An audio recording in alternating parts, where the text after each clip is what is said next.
What's up guys, Specstar here today with my week 4 battle of LD, and I'm going up here against Jornsy and his team consisting of Celesteela, Espeon, Tapu Fini, Mega Sharpedo, Piloswine, and Aerodactyl, and I'm going to switch over here to my team, which is starting off with my boy Mega Absol.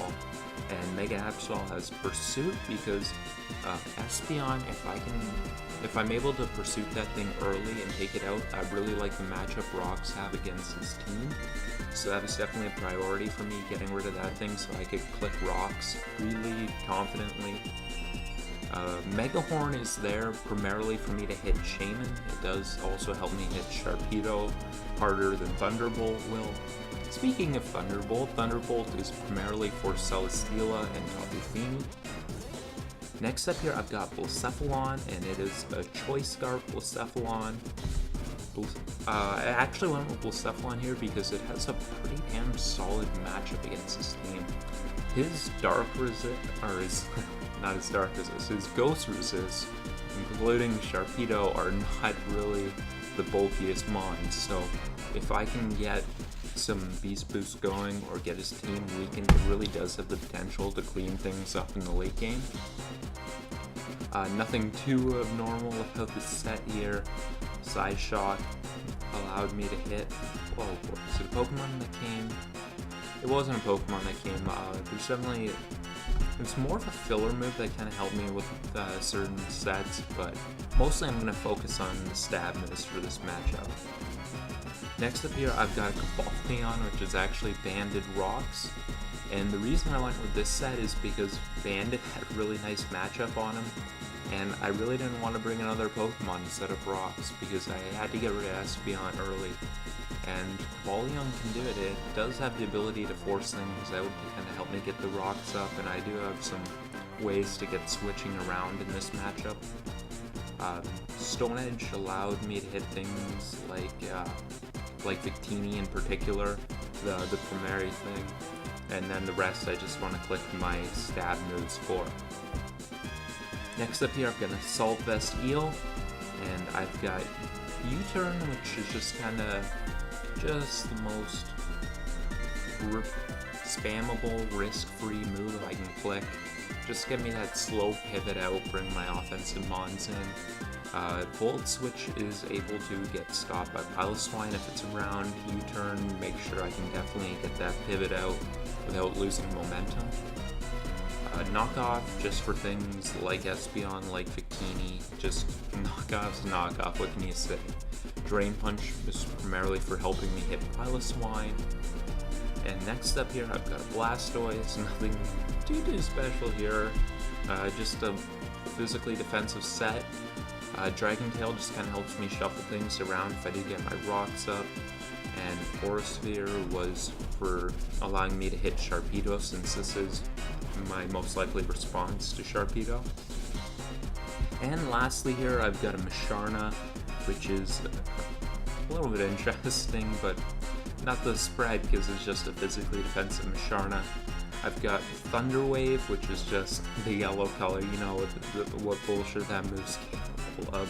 Baton Pass because I love the slow pivots on this mon. And Shadow Ball allows me to hit things like, in particular, Victini, also a little bit Espeon. So I'm going to switch back over to the battle here. And let's get this show on the road. And for the lead, he's going to go with Tapu Fini, and I'm going to go with my Eelektross just because looking at his team, I don't know if there was anything he could have sent out that would have made me hard switch Eelektross out. It kind of had a really stellar matchup here. So he leads off with Fini, and the play I want to do here is just click Knockoff. I think Piloswine's a high possibility, and it would be very nice to knock that thing off. Also, if he does want to lead this Pokemon in, I'm very content, happy to just take the thing's item off, kind of see what it's doing. So, turn 1, he is going to go for a Moonblast, which I found pretty interesting. It does absolutely 0, and I'm just going to knock off his leftovers. Now this turn, my thought process is that I think he would definitely want to go into Piloswine here because I initially went for the knockoff, and since he left Feeny in, I think he might think that I would want to go for the electric move now. But instead I'm going to go for U-turn, actually predicting the Pilo in again. And instead he goes into Espeon, and unfortunately I'm going to crit thing and take it out. You know, that's a little bit of a bummer. Would have done a lot of damage, but Espeon probably would have survived. I did, since it was so early in the battle, offer to do a redo, but he just wanted to continue with the game. So I'm just going to go ahead and switch out into my Cobalion because I thought it was the least consequential Pokemon for him to get Switch initiative. He's going to bring in Steel here, and since Espeon's down, I just want to get up my rocks. He's going to go for Seeds. Unfortunately miss it. Would have done 12% to my Cobalion before I switched out. Then I'm going to go into my Eel and just go for the slow pivot out. I'm going to click U-turn in case he goes into Piloswine to try to drain my health more. He goes for Protect, click U-turn, and I'm just going to be stubborn and click U-turn again.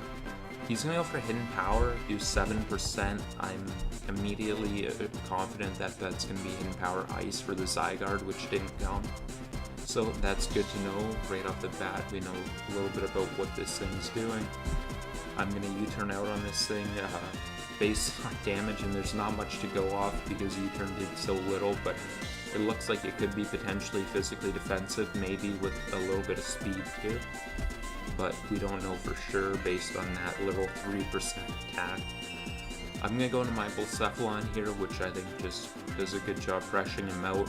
I want to just go for a Fire Blast here.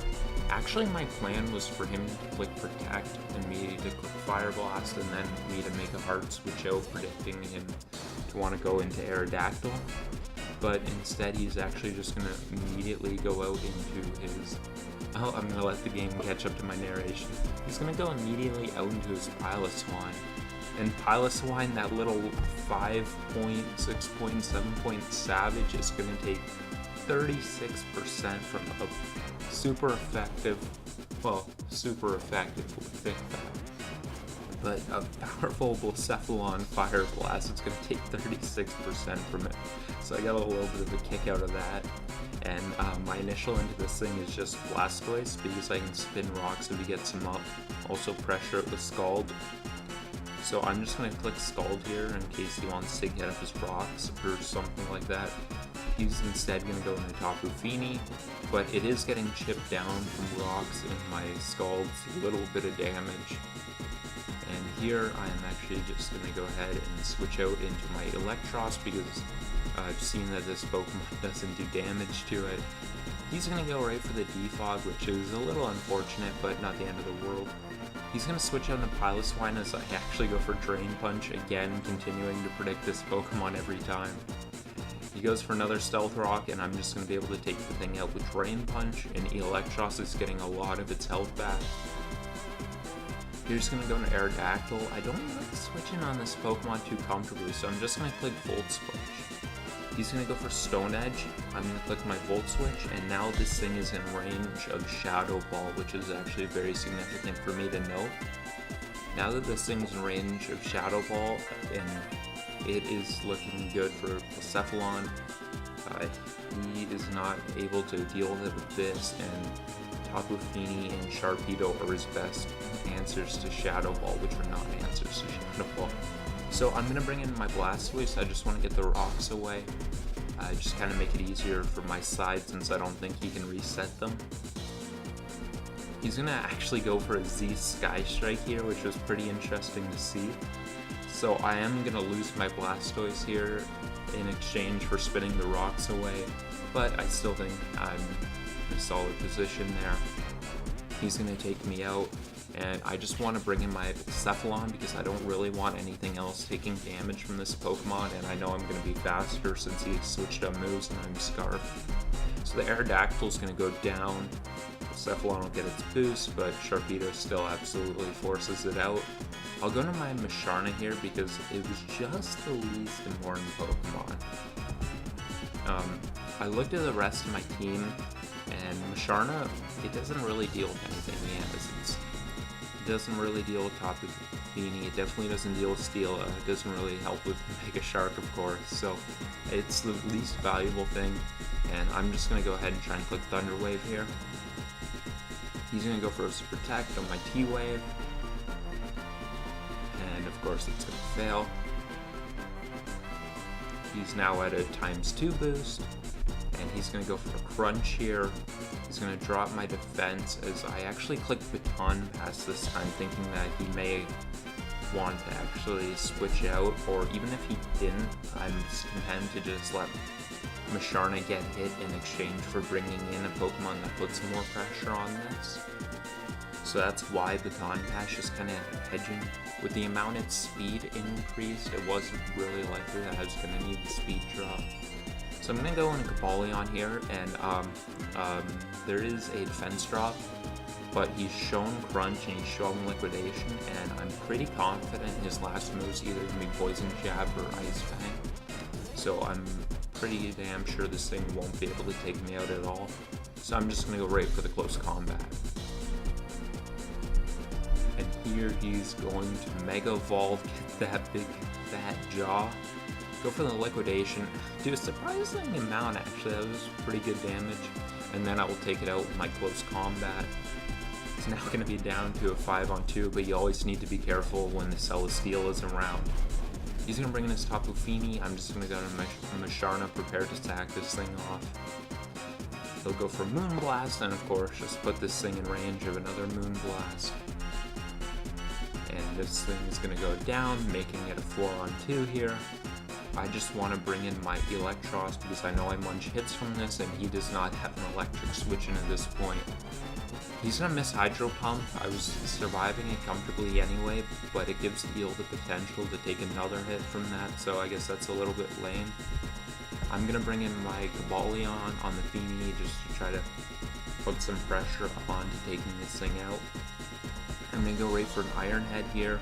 He goes into Steela, which is the right play for him, and I just want to go out into my Absol here because I thought Absol was at this point the least important, and I thought just by, you know, kind of knocking the thing off, getting a little bit of damage, and then getting, after Absol goes, getting a fresh switch in with Blacephalon, I thought that was kind of my way to play for the end of this game. So I'm going to go into the Absol here. He's going to seed me up. And I'm actually going to switch out into my Cobalion here because I'm pretty sure whatever attack he goes for, I would survive. He's going to go into Fini. I'm just going to click Iron Head again as he goes into Steel again. And again, it's just going to munch that, and I'm going to go back into Absol, or repeat the cycle. So I'm going to bring in my Absol here. He's going to go for Seeds. And sat me down here, and again, I'm stubborn. I'm just going to go back into Cobalion. He's going to go back into Fini. This time I actually just decided to click Close Combat. If he wants to keep going into Steela, that's fine. If he wants to leave Fini in, I'll just put in range of the Clown. So this way is perfectly safe as well as the other way. Just going to click Close Combat, get him down to 10%. Based on my calcs on him, he's definitely going to drop to a Flamethrower. So I'm able to bring in my Blacephalon here. I'll be able to take the thing out with Flamethrower and get my Beast Boost. Fini will drop there, and now it's just down to the Steela, which is just going to be able to drop to my Flamethrower. And I'm going to move on here to 2-2 plus 3. Of course, that's not exactly my ideal, but this game puts me on the right track.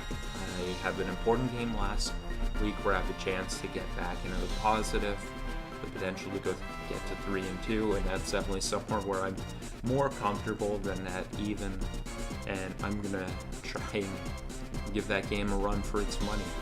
And that game shouldn't be up too long after this one, I don't think, since this one was later in the week. And that's going to be it for this game. So for my stats in the game, of course, Cobalion, Musharna, and Blastoise are going to meet their makers in Parish, get that one death. I'm going to have one KO with Cobalion when it took out the when it took out the Sharpedo, right, that was a significant turn in the battle. And then Electros is going to have 2 KOs with the Espeon and also the Piloswine. And then Blacephalon, who's been the MVP of the team, is going to have 3 KOs with Celesteela, Tapu Fini, and Aerodactyl. And Blacephalon on the season will move on to 9-1, or 9 KOs, 1 death to clarify, and it is an MVP contender, I believe. A little bit of bias there, not gonna lie, but it has been having a really strong season. And actually, this is interesting because my Pokemon with the second most KOs is Nidoking at 5. And after this game, I'm actually going to drop Nidoking for Nidoqueen, who will be on my roster as of next week, which is meaning that my second most KOs on my team is 2. So 9 KOs, 2 KOs. So it's been a little bit of an interesting season. But let's hope someone can continue to carry the team on the back. And that's going to be it for this video. I want to thank you guys for watching. Have yourselves a good night.